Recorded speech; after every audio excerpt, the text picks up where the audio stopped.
Bar Weave Griner, Weave Knitting Bum. We're back with a brand new video, and I felt that this image was apropos given the subject of today's video. And that, ladies and gentlemen, is the LeBron fan. Now, I have been around basketball. I've been a basketball fan for a very long time, and I've seen, ardent fan bases of teams and even players, but any of us who's been around in the last few years, like these LeBron fans, man, they take it to an entirely new level. There's a reason why we call them LeSychophants, because that's exactly what they are. These people are a true malignancy on the basketball fan base. I used to think that those Beyonce Beehive people were real losers because of how, just the angst and the rancor they would direct at anybody who dare not bend the knee at the altar of Beyonce. And I used to say that these LeBron fans were the Beyonce fans of the sporting world, but honestly, I really think they are worse.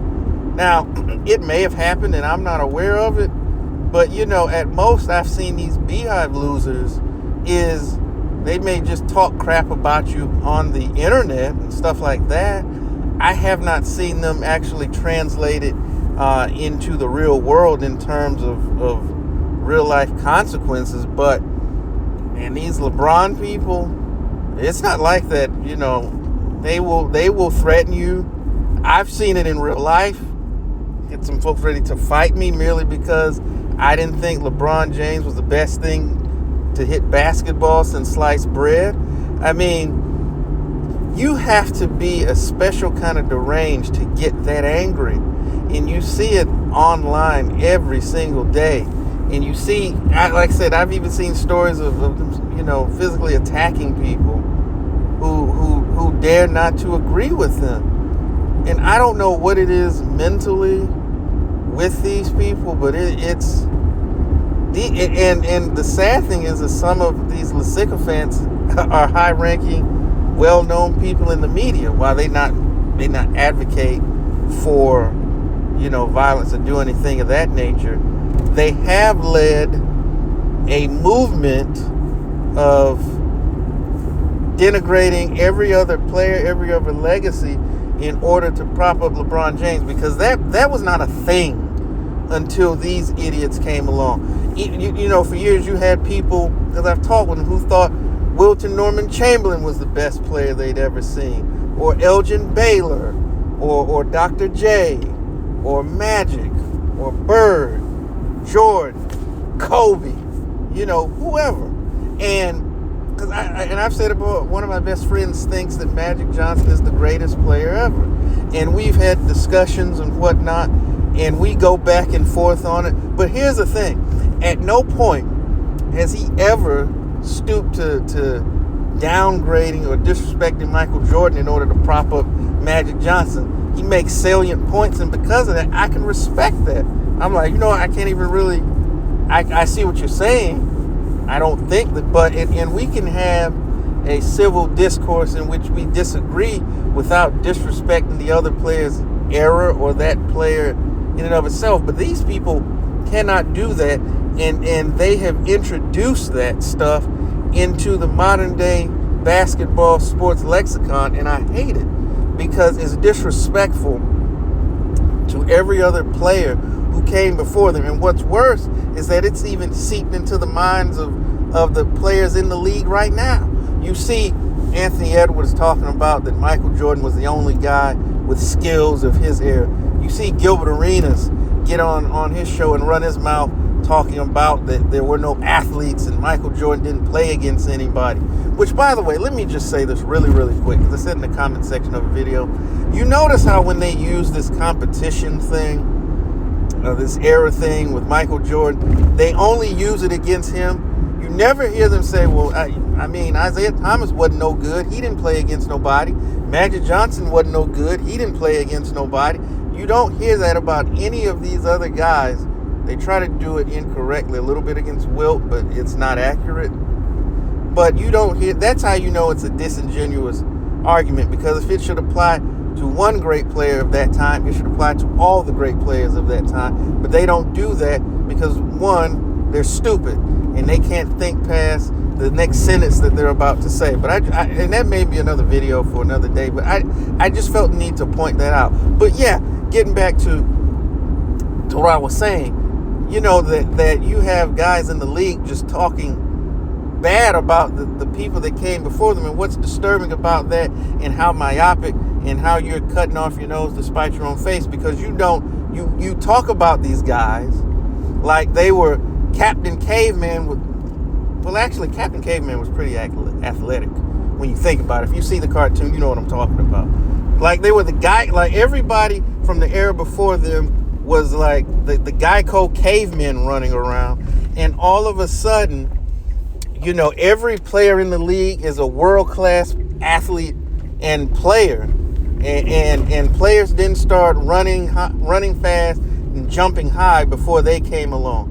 And what's so sad about it and makes it so stupid is that they don't realize the reason why you're in the position that you're in, the reason why you are able to command the exorbitant amount of money that you're making right now, and I certainly don't knock you, hey, go get it, is because of those plumbers and those taxi cab drivers that you love to talk so crazy about, the guys that had to get jobs in the off season because they weren't making the type of money that you are now. Guys would leave the teams and go fight overseas in wars and then come back. The guys that didn't have the private jets, that flew commercial and played 4 games in 5 nights and back-to-backs in the playoffs. They did all of these things. They went through all of that. And for you, the players in the league, the media personality, the rake and file fans that claim to do that, but it's mostly these LeBron people, how dare you to sit up here and disrespect these people? You're these players are there standing on the shoulders of giants, and all they want to do is disrespect them. But again, that comes from the LeSychophantic segment, and I don't even know if I don't even think they're basketball fans.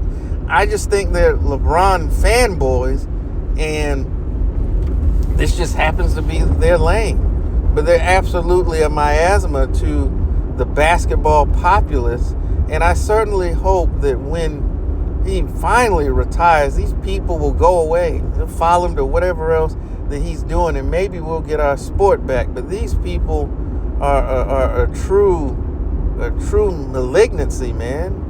And since they have got involved, things have just gotten worse, and we're tired of it. I know I'm personally tired of it, and if you get mad at this message, then you're probably one of the people that I'm talking to, because you are responsible for now where you can't have a basketball discussion. If you post a video of Moses Malone, highlights, there's going to be some idiot that coming in, well, he didn't do it against anybody. And see, that's the type of stuff that we've got to stop. Because let me say this, you don't see that in any other sporting fan base. You certainly don't see it within the media. Can you imagine, and I'm going to close with this, can you imagine, all right, if you turned on NFL Network and some idiot gets up there and says, well, Andre Reed wasn't that good because, it wasn't like he was playing against, Darrelle Revis or Sauce Gardner or some of these cornerbacks today. He didn't play, he couldn't play today. Or they would look at you like, they would laugh you right off the set. And fans be like, you're an idiot for saying something that's stupid. You don't hear baseball people say, well, Manny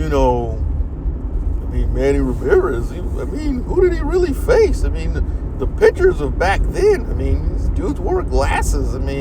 He didn't have to face the pitchers of today. So, how good was he really?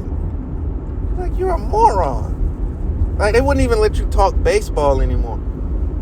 And my goodness, NASCAR fans will punch you dead in the face. You try to come out and say, well, yeah, of course, Richard Petty won 200 races. He wasn't racing against anybody. Look, whether, him, Cale Yarborough, or David Pearson, they weren't even that great of drivers. They don't have what we have today. And you say something about, well, you could say Junior, but Dale Earnhardt if you want to. Them jokers will punch you dead in the face for saying something that's stupid. But in basketball, it's become accepted. Okay, so I realized the last bit of my audio got cut off. But what I was saying, if you go in some of these other sports spaces and are flagrantly and cavalierly disrespectful of previous eras in order to prop up the current one, they will rightfully check you for doing so.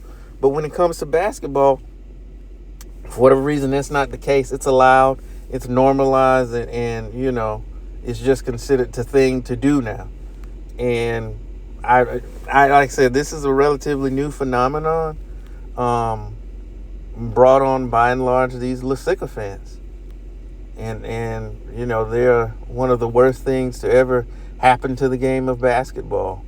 From a quote unquote fan perspective, they're horrible people, and anything that's negative that's associated with the game, I will lay at their and their deities' feet. So, with that being said, I'm going to wrap this video because it went on a little longer than I thought. But what are your thoughts about these over-the-top LeBron fans, man, and the effect that they've had on basketball fandom? Let's have a conversation about it in the comment section. But as always, thank you for spending a few moments with me. And please, please, please tell the ones that you love them, and check on your people. Peace.